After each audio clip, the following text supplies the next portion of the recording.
Fantasy Football Happy Hour with Matthew Berry, served by Applebee's. Welcome to the Fantasy Football Happy Hour live from Las Vegas, and you see it there. Matthew Berry, where were you last night, my friend?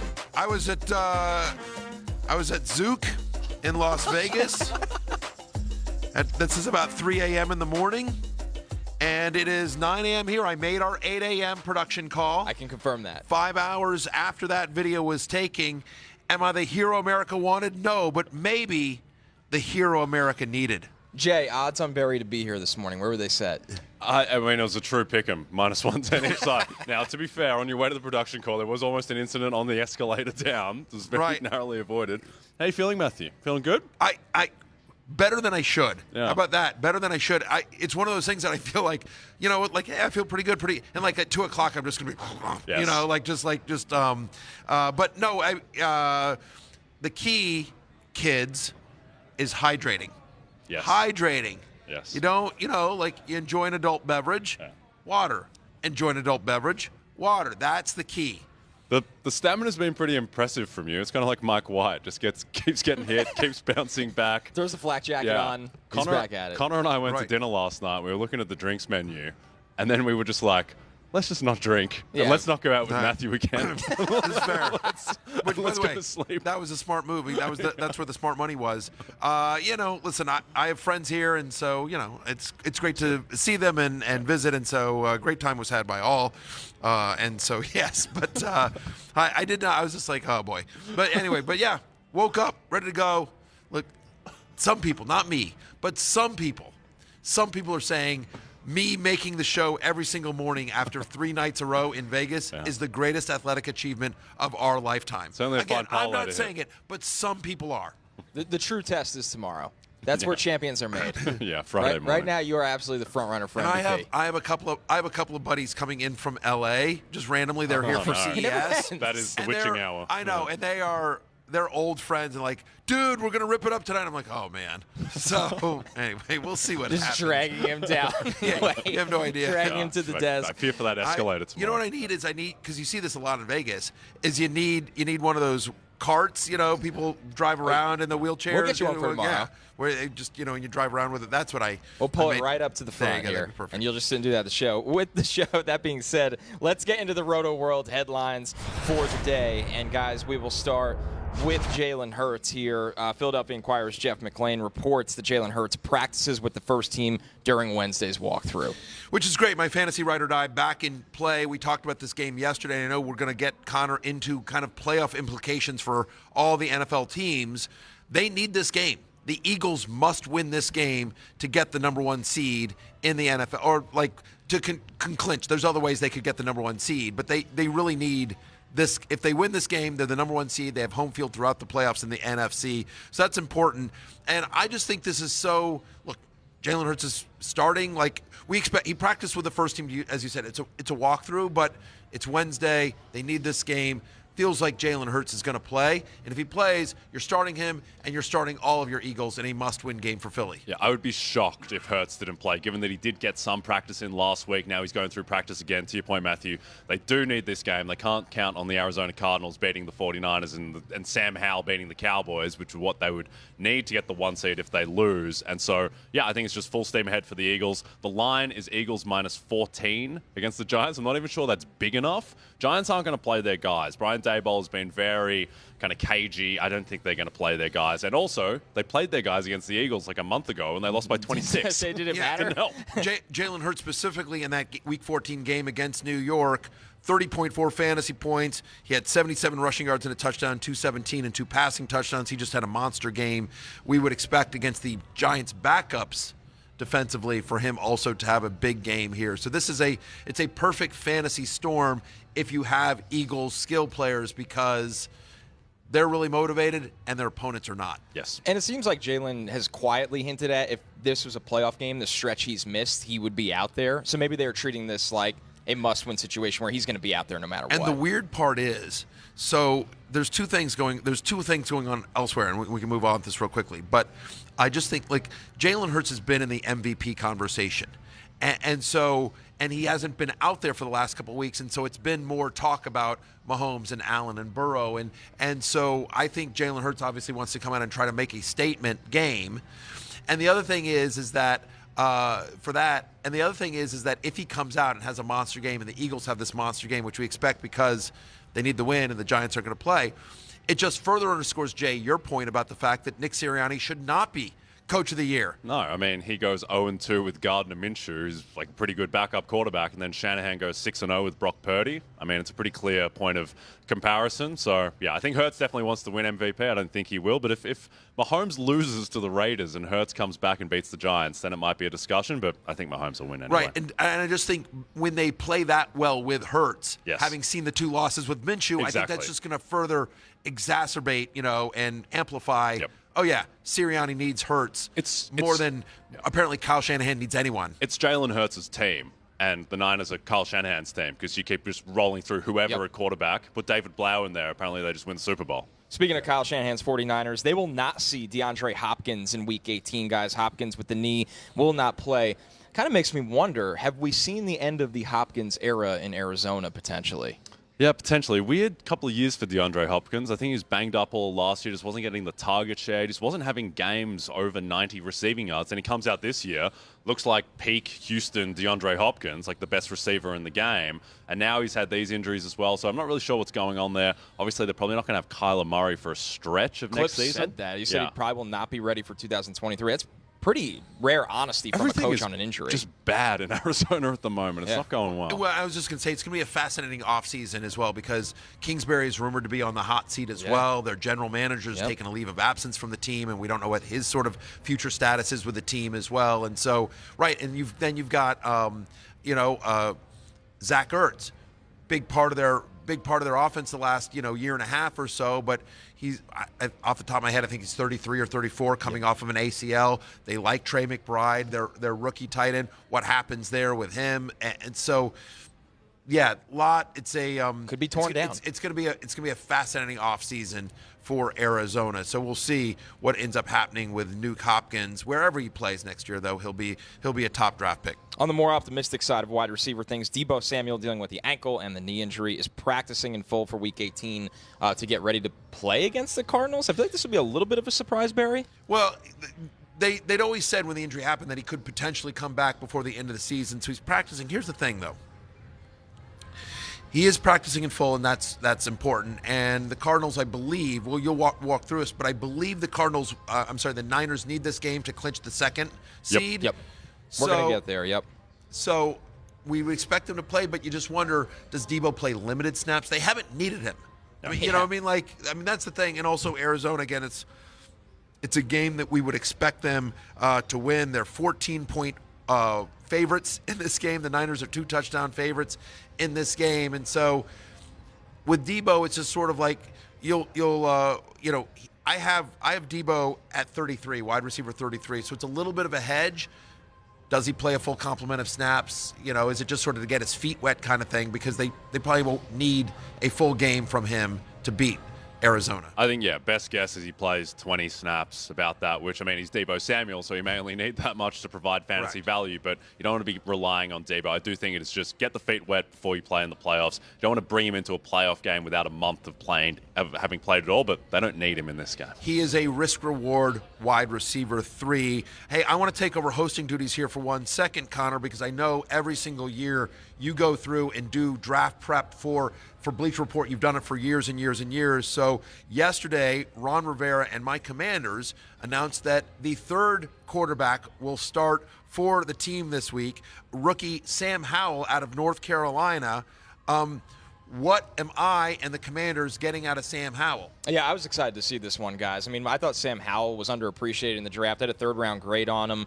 He's got good mobility. He's got a thick build to take on hits. He makes plays out of the pocket. Evaluating him, it reminded me more of a plus Case Keenum style of play, a guy that's going to have success when you cut the field in half, when you allow him to move. He's got a strong arm. That's the thing I like about Sam Howell. He's not 6'4", he's not 6'5", he's about 6'2", but he can hit all 3 levels of the field. I think it's a good move by the Commanders. See what you have right here. They've had guys play. We know Wentz has struggled with turnovers. We know Heineke has limited traits. You don't have to worry about that with Sam Howell. I want to see him come out, play freely, play loose, and see what he could do throwing the ball down the field to Dotson and McLaurin. That's his best skill set. And this is a guy that, and you can talk about this, but it felt like his stock really dropped after his last year in college. That there was talk about him as a first rounder his first couple of years in college, right? Yeah, so we start before the 2022 season doing all the mock drafts. Sam Howell is one of the first quarterbacks taken, and he's in every first-round mock draft that summer. A lot of talent leaves UNC, a lot of talent, wide receiver, offensive line. They lost Javonte Williams and Michael Carter in the backfield. Imagine replacing that. Right. He has a down and year. Diami Brown, who was really good. Diami Brown was really good in Carolina. Yeah, it was really Sam Howell and their one receiver, Josh Downs. He has no talent out there. He has a down year, not a bad year, a down year, and somehow goes from being a first-round prospect to a guy taken on day 3 of the draft, which is crazy to me. So I think the Commanders, when they took him, I thought maybe not strike gold is a little bit too rich of a term, but I think a guy that can make starts in this league and can make plays down the field and with his legs. I had him ahead of Desmond Ridder. Let me put it like that. Fair enough. And ahead of Brock Purdy. Yes, well ahead of Brock Purdy. I don't know who told me this. Somebody, and maybe it was you, but I remember talking to somebody who is a draftnik, some of yourself, and I asked him about Sam Howell, and they basically said, if Sam Howell gets on the field, he ain't coming off. Yeah, he's got that edge to his game where guys rally around him. He will lower the shoulder instead of sliding. That kind of player. And he's was one of the best leaders in college football for a long time. So I was just surprised by the fall, and I'm excited to see what he could do for this offense that could use a little injection of life to end the season. Yeah, it's kind of funny to me that the line only moved from 6 to 7, going from Wentz to Howell, quarterback who's never played in the NFL. Lot. And look, going to 7, it's a key number, so that is a bigger move than like 3.5 to 4.5. But at the same time, it just shows how bad Wentz has been. Sorry, Matthew, I know it's been a grim 50 years for Washington quarterbacks. It has been, but you know what? To Connor's point, 100% agree, absolutely right move. See what you have. Commanders are going to have a mid-round pick, which is they always do, and that's the problem is they're always in that 15 to 17 to 18 range, and they can never get a good quarterback. But this is a quarterback-rich draft coming out, and so I think, and maybe they trade up. But it's hard to judge on one game. Yeah. But I will tell you that I know internally in Washington, they like what they've seen out of Sam Howell in practice. Yeah, I'm excited to see him play, and it was a good move. And I do think fantasy-wise, I think to your point, there hasn't been much movement. We know what the Scott Turner offense is going to be. They're going to take shots. They're going to take shots. So, I think you would start McLaurin and you would start Dotson, even though it's against the Cowboys. It's a tough matchup, but volume should be there for both guys. And Cowboys secondary has been gettable lately. They're not playing at the level that they were 2 months ago. Yeah. So, all right, let's before we move to break, guys, I want to get to a positive update here from the Bills on Demar Hamlin. The Bills, right before we went on air today, released a statement. Per the physicians caring for Demar Hamlin at the University of Cincinnati Medical Center, Demar has shown remarkable improvement over the past 24 hours. While still critically ill, he has demonstrated that he appears to be neurologically intact. His lungs continue to heal, and he is making steady progress. Guys, this is an update that we absolutely love to see for Demar Hamlin. Yeah. All right, with that, we will take a break, and when we are back, we will get into the AFC playoff picture, some playoff motivation, what teams need for their seeding, and what teams might not have anything to play for.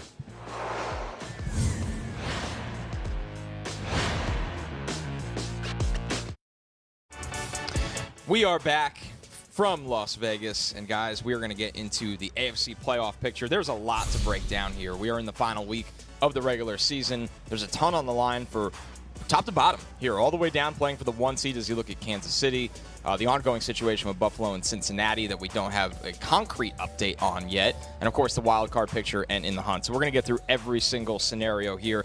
Jay, is there anything that jumps out notably, though, on the board big picture-wise as you see the graphic on the screen? Everything's just so in flux until we know what's going to happen with the AFC title game, with the resumption of Buffalo-Cincinnati. It looks like that it's not going to be resumed at this point, and so it might be a neutral site AFC title game. I will say that I think with Week 18, the key is just understanding which teams have nothing to play for. And in the 100%. AFC, there's actually no teams that have nothing to play for. It's just Tampa and New York, and the Giants in the NFC, so it's all a bit of a mess. Steven, can we flash that graphic up one more time in terms of the current playoff picture? Because one thing jumped out at me. We flash that up real quickly, which is hilarious here. I'm guessing we can't. Okay. Oh, well. It's coming. It's coming. Here we go. So this is what I want to point out. What jumps out at me? Look, okay, so you got the 6th seed, the Ravens, that are going to start Tyler Huntley this week. And then look at in the hunt. Skylar Thompson, Kenny Pickett, Josh Dobbs. Yeah. I mean, that's... Fighting to dethrone Mac Jones. Right, exactly. I mean, that's what's... I mean, it's... Man, oh, man, oh, man, oh, man. It's not the odds-on thing, and it's not likely to happen, but it kind of feels like Pittsburgh get in, doesn't it? Like, Jets beat Skylar Thompson, Patriots lose to the Bills, and then the Steelers win as 2.5-point favorites over Cleveland. I mean, you're looking at, the Dolphins are starting a third-string quarterback, and the Titans are starting not only a third-string quarterback, but a guy that's been there for less than a month. Yeah. They signed Josh Dobbs off the Steelers practice squad. Yep. It's amazing. Of those 3 teams, I think Kenny Pickett is by far the best quarterback. I know. I think Kenny Pickett might be good, now. Yes. He's been playing really well the past month. Yeah, I think they've done a good job coaching him up, and they're playing smart. And shocker, a Mike Tomlin team is playing tough at the end of the season. You know what I mean? I agree with you. I actually think, as you sort of look at it, because of the unfortunate situation, some of the injuries with other the quarterbacks, Steelers have a legit shot. Yeah. Steelers have they need help, but they have a legit shot. They were 2-6. They were 2-6 and 100-1 to make the playoffs. And now all of a sudden they just need a couple things to go their way, which are very possible. And very then they're possible. Exactly. Yeah, and Mike Tomlin fighting once again to never have a losing season in his NFL head coaching career. I've said this before. I will say this again. The NFL needs to go back and for every year that Antonio Brown was on the Steelers, retroactively award Mike Tomlin the Coach of the Year. Yeah. Now that we know what we know, seriously, Mike Tomlin, Coach of the Year. All right, let's start with the current 1 seed, the Kansas City Chiefs. They are 9.5-point favorites traveling here to Vegas to take on the Raiders. The over-under is set at 52.5 in this one, guys. It's simple right here. Chiefs win. They clinch the number 1 seed if Buffalo and Cincinnati does get canceled, and the latest it seems to be rumbling around is that game might not be resumed. So the Chiefs have to win this game. Yeah, and Adam Schefter put this out there that that it looks like the league is leaning towards, nothing has been officially announced, but potentially that there would be a neutral site game for the number 1 seed. Potentially the number 1 seed might get the option to choose either home field with no bye or a neutral, a bye but no but neutral site AFC Championship game. We'll see how that all plays out. But either way, the point is the Chiefs are motivated in a game with a great matchup. So I still think Jerick McKinnon is a top 20 play this week, right? It's been a little bit touchdown dependent because he's not getting a ton of run, but he is involved in the passing offense as well. They like him a lot.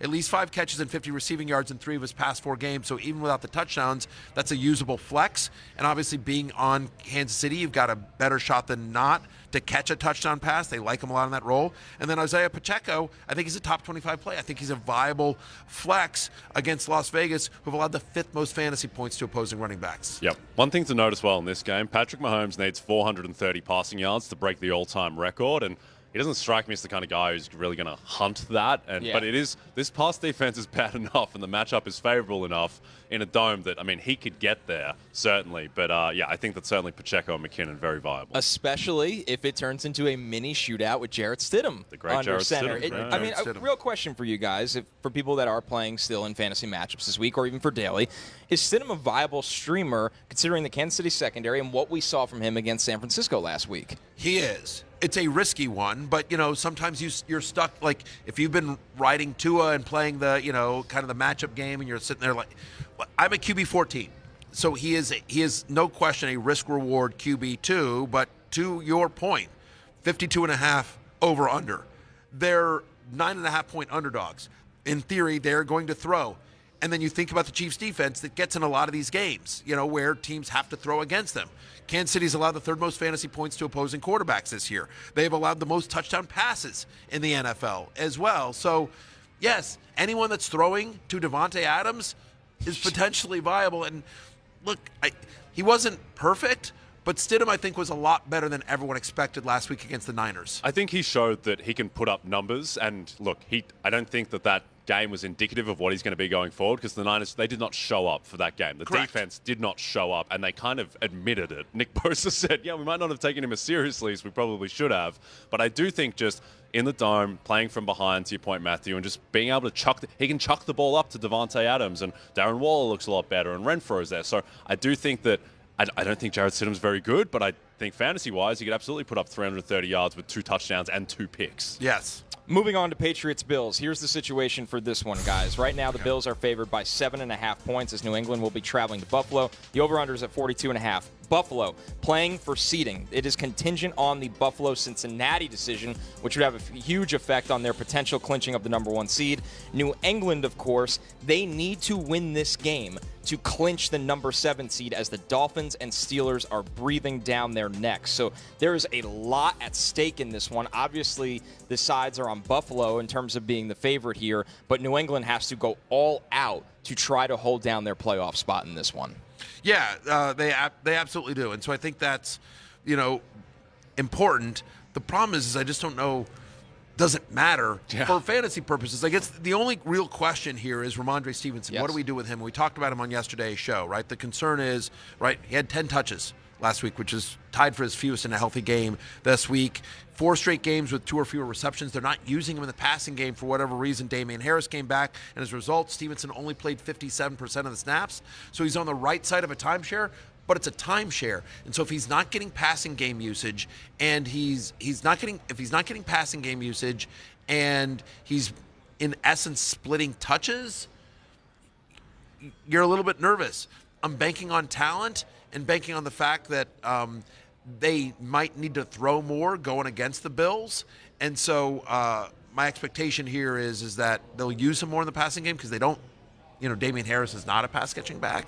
But to me, that's the only question on the Patriots side of the ball here. Where is he in your rankings this week? I'm at 19. Okay. I'm at running back 19. But it's like if you start looking at the rankings, it's sort of damning with faint praise. You know what I mean? It's I didn't feel great about my running back 19 ranking. I think the strangest thing around this game is just, are Buffalo going to play their guys? Are they going to go all out to win? And do they care really about the 2 seed versus the 3 seed enough to play everyone? And look, the line went from 9.5 to 7 because there is some uncertainty around that. But I think they're just going to play all their guys. Home game after everything that's happened. Also, if they don't play their guys, then that's basically like 2 weeks without them playing football going into the playoffs. And I mean, yeah, it's going to be an amazing atmosphere in Buffalo, and obviously it feels trivial to talk about betting around the Buffalo Bills right now and fantasy, but look, I do think they will play, and I think they'll play everyone, and you expect that, yeah. It's an unprecedented situation, and so we just don't know how the team's going to respond. Exactly. And is it a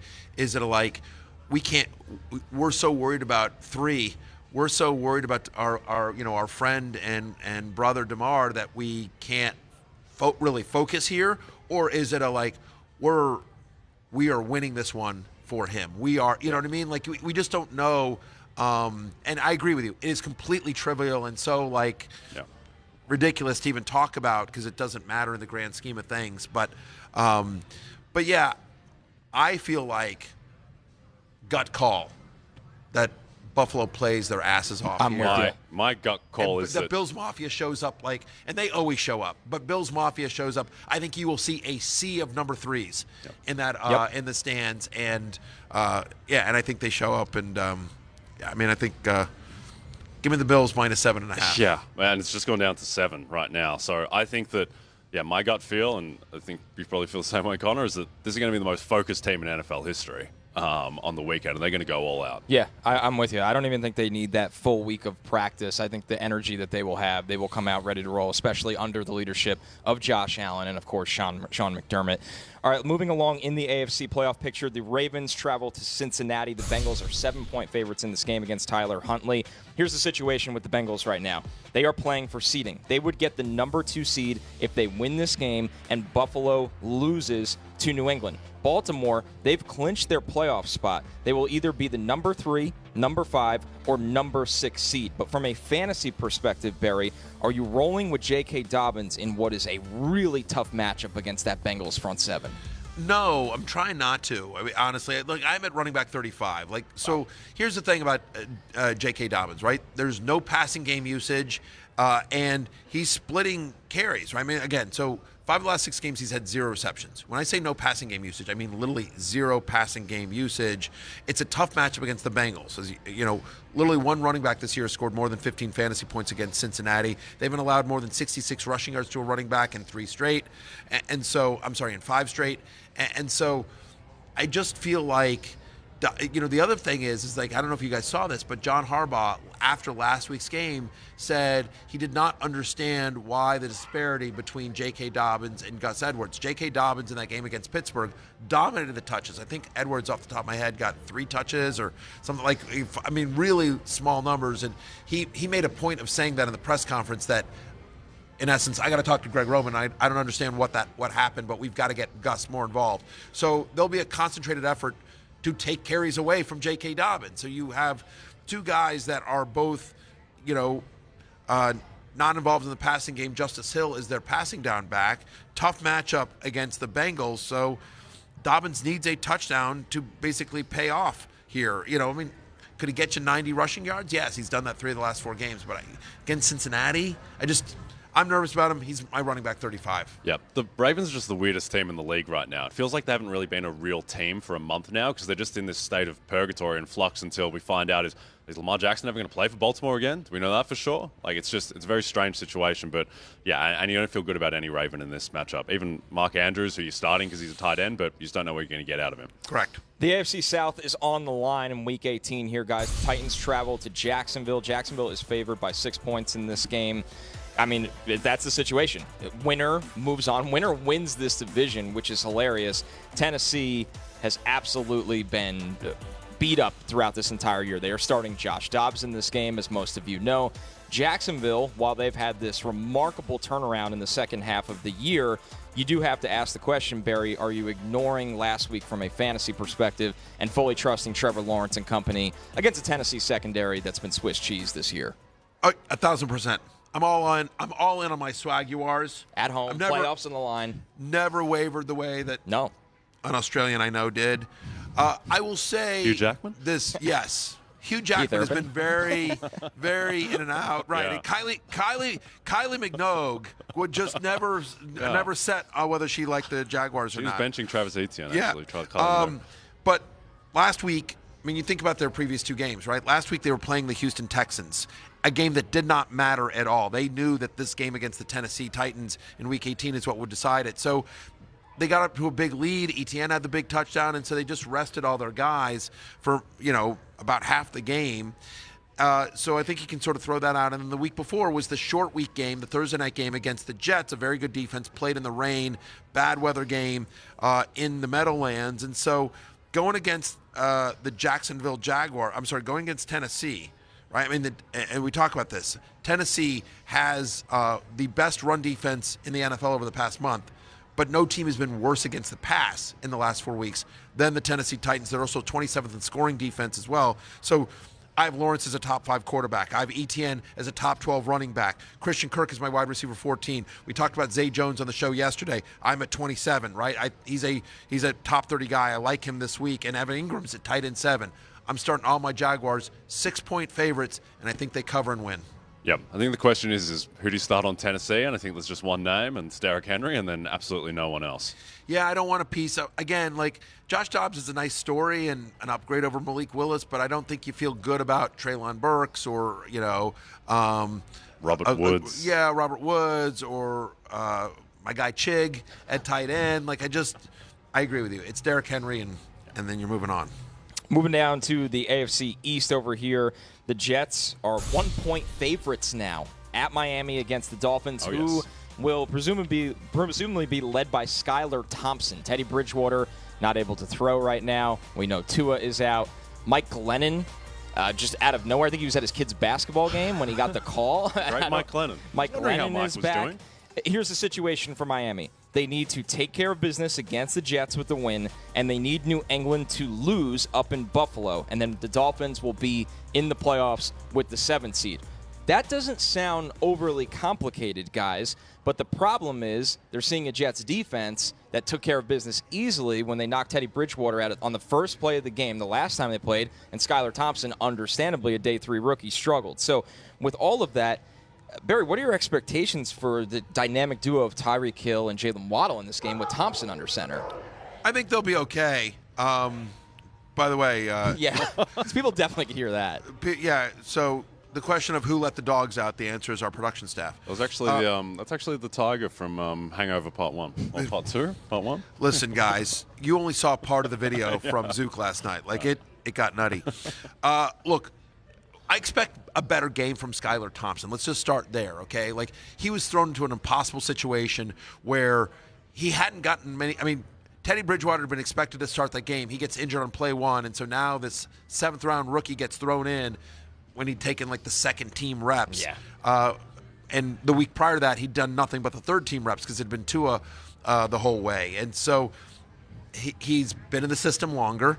They knew, so he's gotten all the first-team reps this week as well. Now, it is a bad matchup with the Jets, but I think Mike McDaniel is going to do his best Kyle Shanahan.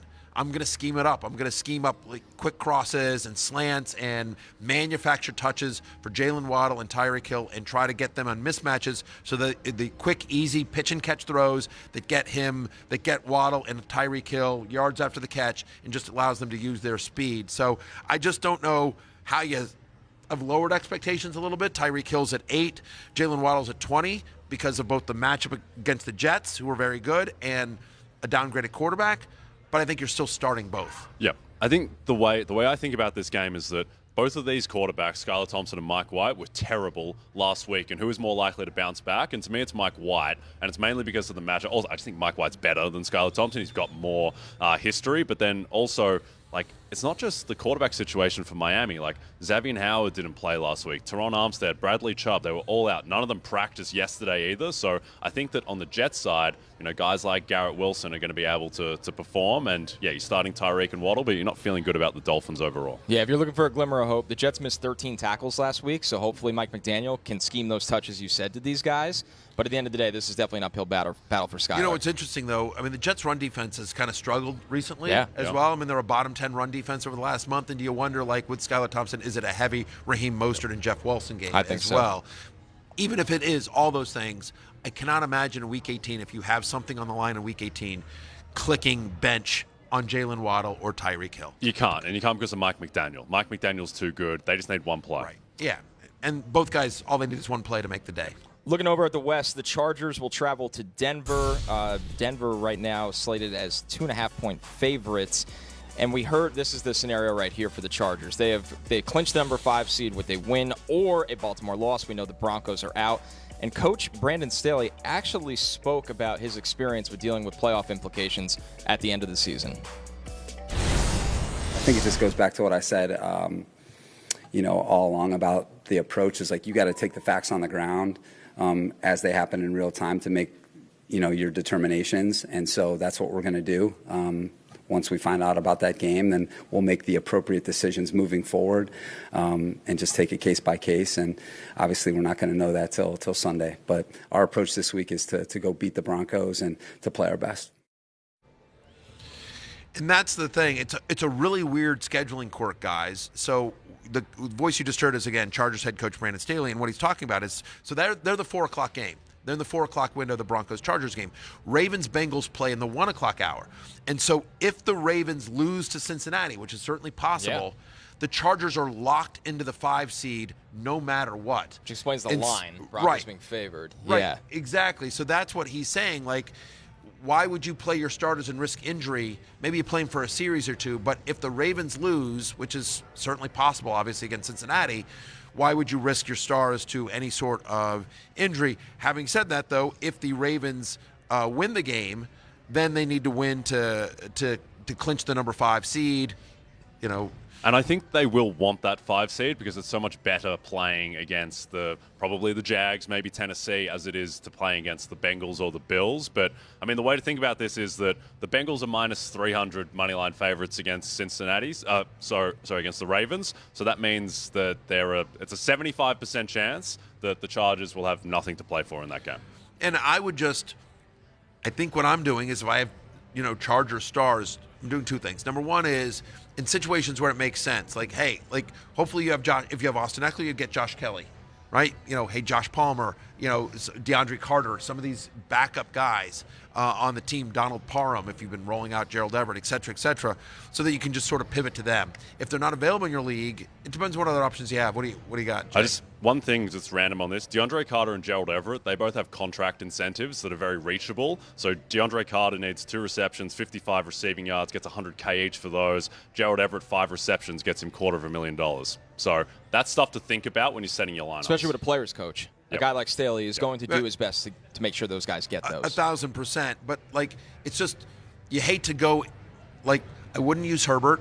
No. I really think what you're talking about here is you're talking about Eckler, Mike Williams, and Keenan Allen. And what I would do is, again, have a contingency plan, because I think there's to your point, I think there's a 75% chance that those guys don't play or play meaningful snaps in the 4 o'clock game. So I would want to either, if you have a pretty good option at the 1 o'clock, I would just start that guy.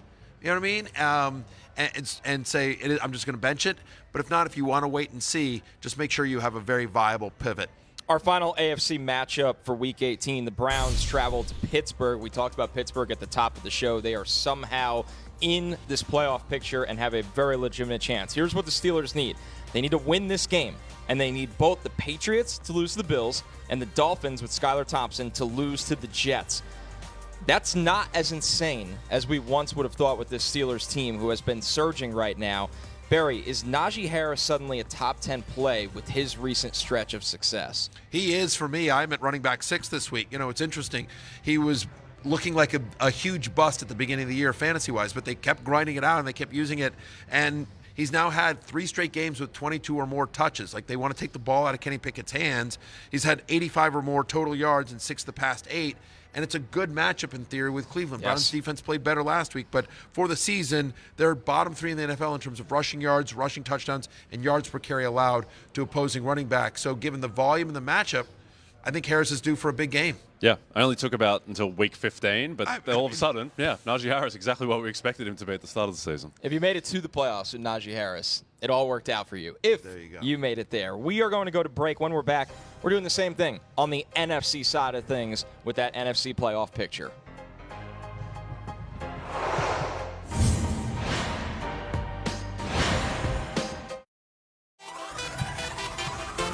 Welcome back as we are live from Las Vegas, and we are looking at the NFC playoff picture here at MGM Grand.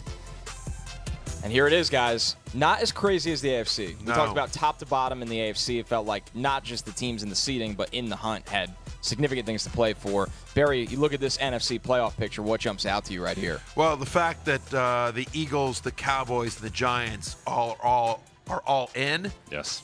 The Commanders, the only team in the NFC East to not make the playoffs. Good job. Hail the Commanders. Hail victory. I feel your pain with the Jets in the AFC East. Yeah. You know, and it's just, by the way, I think there's, for the last remaining spot, there's 3 great stories, right? I mean, so if Geno Smith wins and gets, if Geno Smith wins and the Lions win, Seahawks are in. And what an amazing story that would be. They wrote him off. He ain't right back. Be incredible for the Seahawks to be in the playoffs. The Lions, if the Rams beat the Seahawks, then it is win and get in for the Lions-Packers Sunday night right here on NBC and Peacock. I am a company man.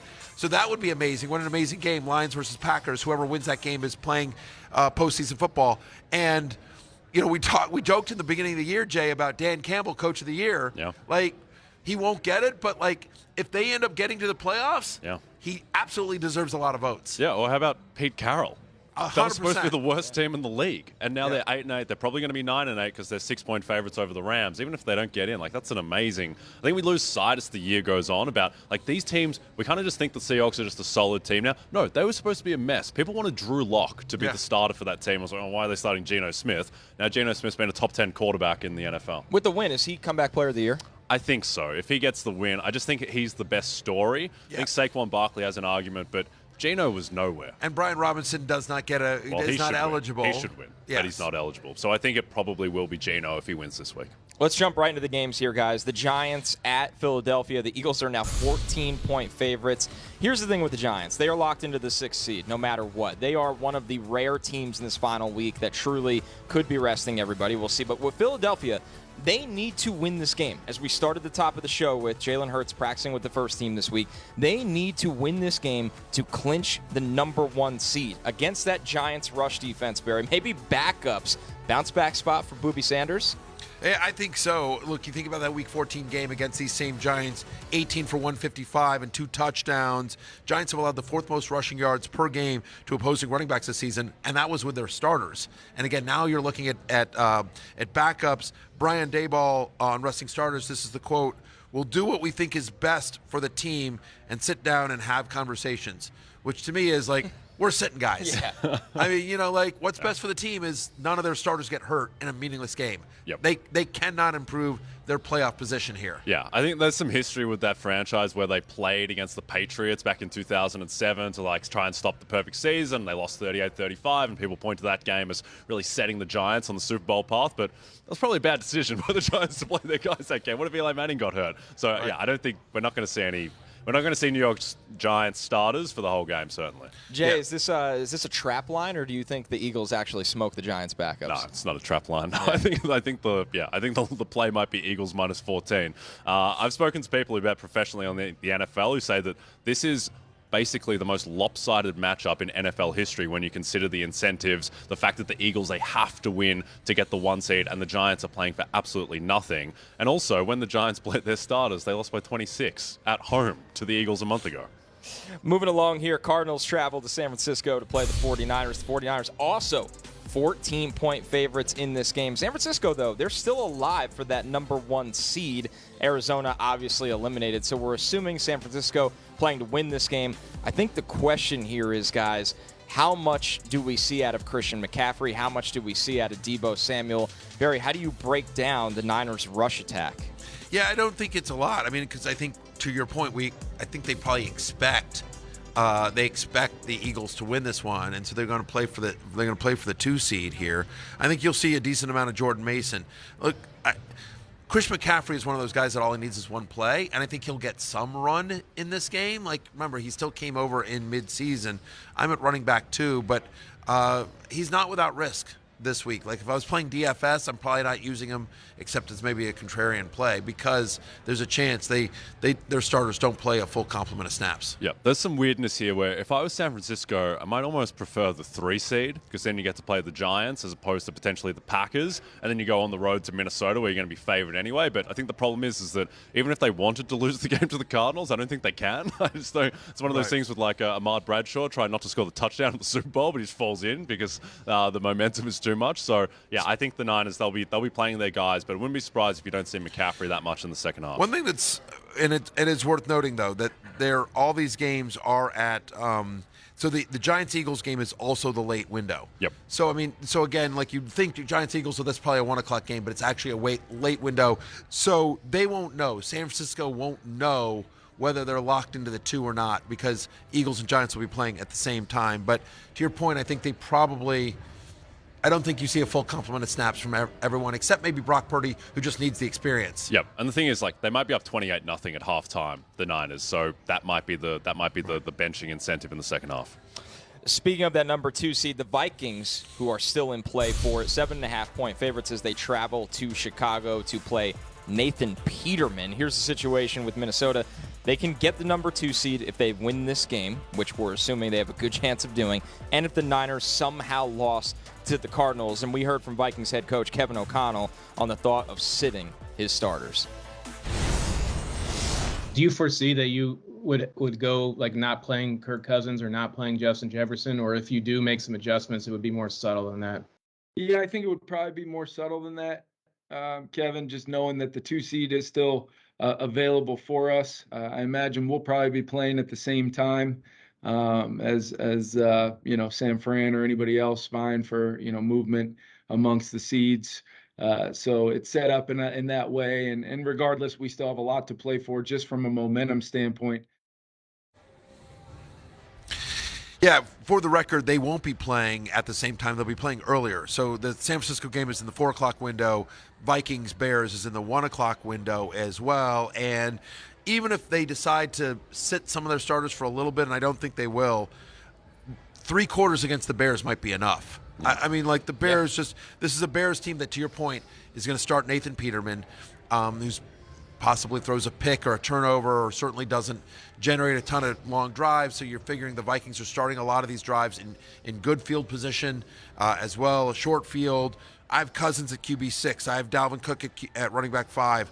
Justin Jefferson, obviously, number 1 wide receiver. Hawkinson, my number 3 tight end. I think you're starting the normal Vikings, you would.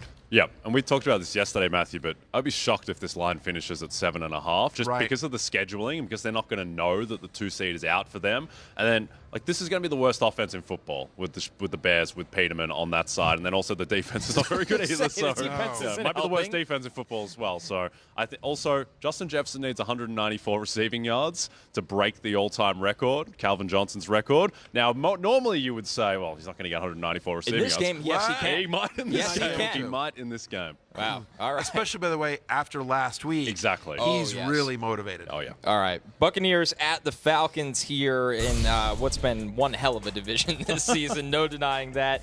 The Falcons are favored by 4 points. Tampa Bay is locked into the number 4 seed. That is what explains the line of the Falcons being favored by more than a field goal in this one. But we did hear from Todd Bowles on the thought of sitting his starters, where that's something he would not guarantee for this Tampa team.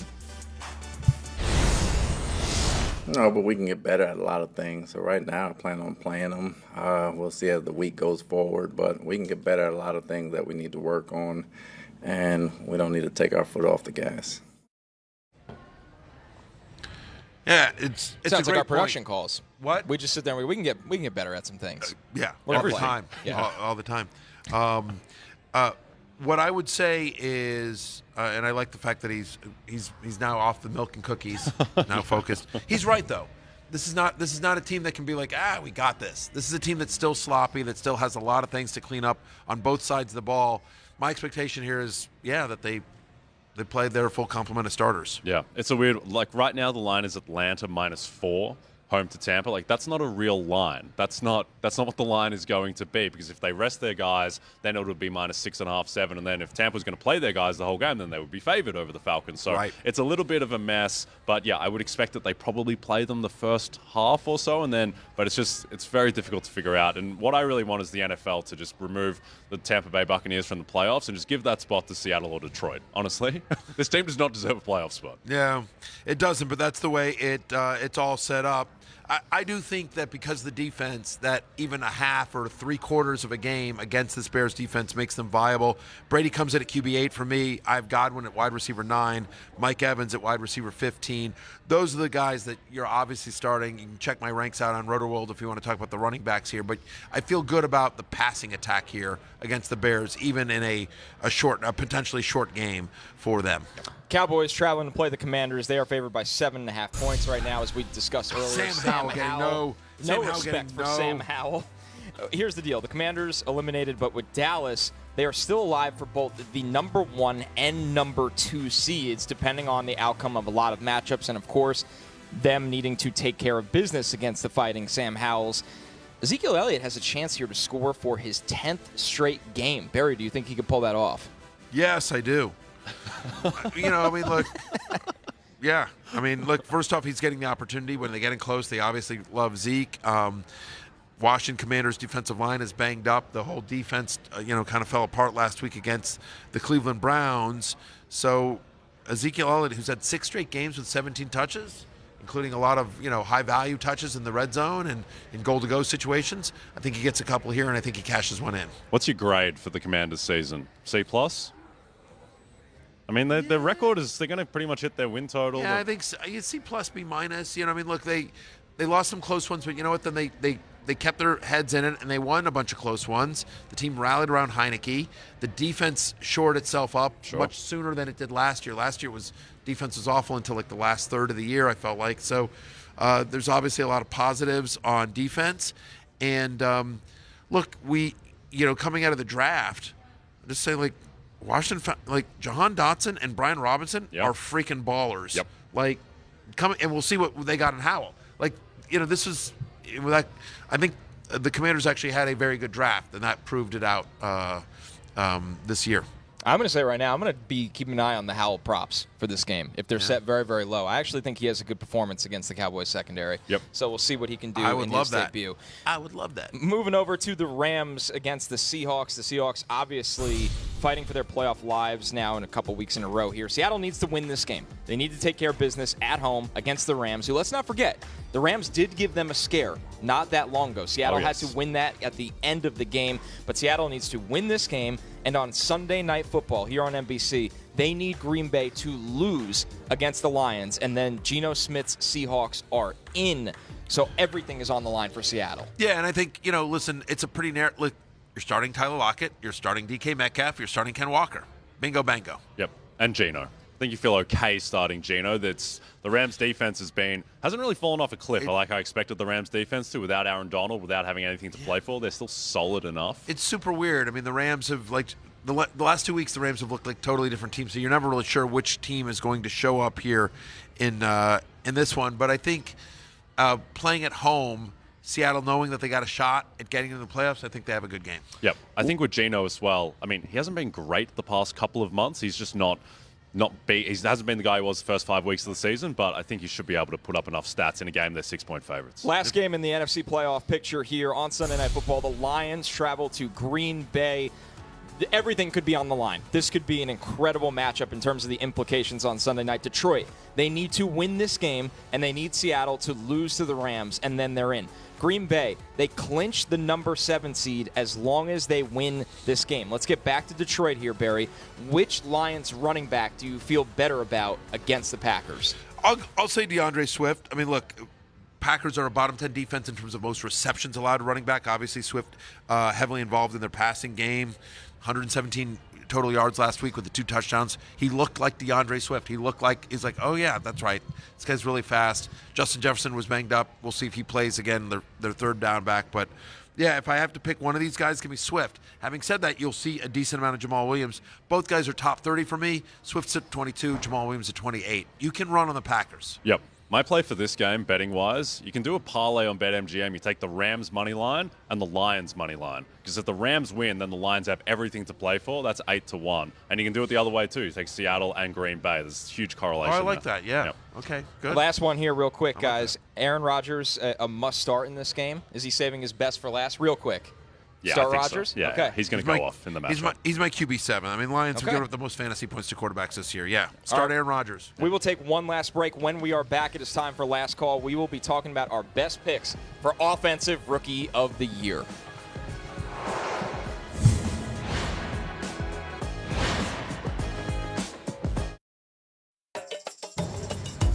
The action never stops at BetMGM. Sign up now using bonus code BARRY, and your first wager is risk-free up to $1,000. Simply download the BetMGM app today or go to BetMGM.com and enter bonus code BARRY to make your first wager risk-free up to $1,000. Pretty sweet deal. It's risk-free. Yeah. That's what, for the first bet. But, we've given you a bunch of good bets this week. And we'll continue to do that. It's time for Last Call, and we're looking at the Offensive Rookie of the Year board right now. After his performance against the Jets last week, Kenneth Walker is the favorite at -110. Garrett Wilson at +160. Brock Purdy still in the mix here, Jay. Your long shot pick from a while back at +450. Kenny Pickett, Christian Watson, Chris Olave, Brian Robinson Jr. round out this board as the long shots. Jay, let's start with you. Who are you rolling with for Offensive Rookie of the Year? Firstly, all these guys are great. It's a pretty uninspiring field relative to most Offensive Rookie of the Year seasons. So that's why I think that in an uninspiring field, I think it might go quarterback. I think the voters, they will feel best about just putting a quarterback on their ballot. And to me, I would vote for Brock Purdy just because I think what he has done is the most impressive. He's been one of the best quarterbacks in the NFL. He's the last pick in the draft. I know he has Shanahan. I know he has weapons, but I would vote for Purdy personally. But I think the best value on the board might be Kenny Pickett at 18-1. If he leads the Steelers into the playoffs, which we think might happen, people might just throw more. people might just throw the stats out and be like, Kenny Pickett led his team to the playoffs. Kenny Pickett's at plus 1,800 versus just plus 450 for Brock Purdy. I agree with you. I think Brock Purdy, just because it's such a great story. Yeah. Mr. Irrelevant, comes in, third-string cornerback, beats Tom Brady, his boyhood idol, right? And then they reel off, assuming they win this weekend, they'll reel off 6 straight victories. To me, I think that's interesting. It's weird. Chris Olave at plus 3,000 has 32 less receiving yards than Garrett Wilson this year, who Garrett Wilson is at just, plus 160. Olave's played 2 less plus games. 3,000. Right. Yeah. Olave's been nothing, but it's weird in that Garrett Wilson gets a pass because of the bad quarterback play, and people are like, we got Dalton. Yep. Like Chris. To me, they should have the same odds. Yeah.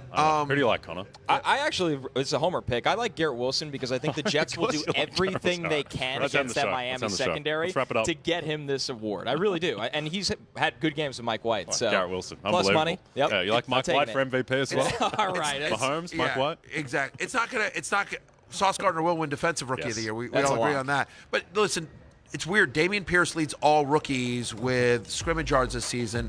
He won't win it because he's a Texan, but whatever. All right.